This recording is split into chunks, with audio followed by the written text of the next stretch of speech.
Nakadakdang sampahan ng kaukulang kaso ang tatlong Chinese national na iniuugnay sa pagkakasamsam ng tinatayang 82.7 million pesos na halaga ng smuggled cigarettes sa isang drive-in hotel sa Cauayan City. Sa panayam ng Bombo Radyo Cauayan kay Police Lieutenant Colonel Jerry Castillo, hepe ng Cauayan City Police Station, kabilang sa kakasuhan ng umano'y tenant ng 5 drive-in rooms, caretaker at isa pang Chinese national na iniugnay sa operasyon ng naturang hotel. Gayunman, nilinaw niyang sumasailalim pa sa verifikasyon ng tunay na pagkakakilanlan ng mga ito sa pakikipag-ugnayan sa Bureau of Immigration upang matiyak ang kanilang pagkatao at travel history.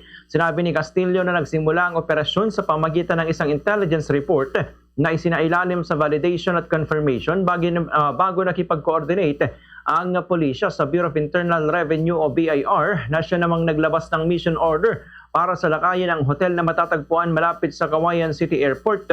Sa pagsisilbi ng mission order, nadiskubre ng mga otoridad na 5 drive-in rooms ang nirentahan ng mga sospek at ginawang imbakan ng mga karton ng smuggled cigarettes na umaabot sa tinatayang 82.7 million pesos ang halaga. Ayon pa kay Castillo, isinagawang operasyon sa tulong ng Regional Crime Investigation and Detection Group o CIDG, Regional Maritime Unit, Bureau of Fire Protection at ng lokal na pamahalaan ng Cauayan bukod sa kasong paglabag sa Republic Act 12022 o Anti-Agricultural Economic Sabotage Act.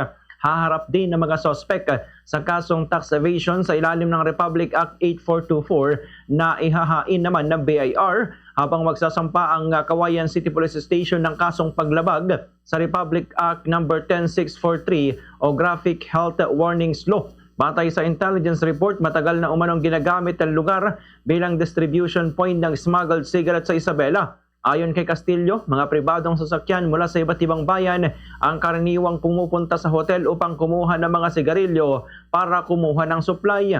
Nabatid din na may mga Pilipinong empleyado umano ang grupo, ngunit caretaker lamang ang nadatnan ng mga otoridad sa isinagawang operasyon. Sisilipin din ng pulisya ang CCTV footage ng hotel upang matukoy ang iba pang personalidad na maaring sangkot at posibleng magsilbing mga testigo sa isinasagawang investigasyon. Ayon kay Castillo, malaking dagok ang pagkakasamsam ng naturang kontrabando sa mga nasa likod ng iligal na negosyo at malaking tulong din ito sa pamahalaan dahil sa napipigilan ng pagkawala ng milyon-milyong piso na dapat ay nakokolektang buwis. Dagdag pa niya, hindi rin dumaan sa tamang pagsusuri ng Department of Health ng mga smuggled cigarettes kaya posibleng magdulot ng mas malaking panganib sa kalusugan ng mga gumagamit nito. Ganito ang bahagi ng pahayag ni Police Lieutenant Colonel Jerry Castillo. Malaking dagok ito sa mga gumagawa ng kalokohan, lalo sa pagninegosyo ng smuggled cigarette.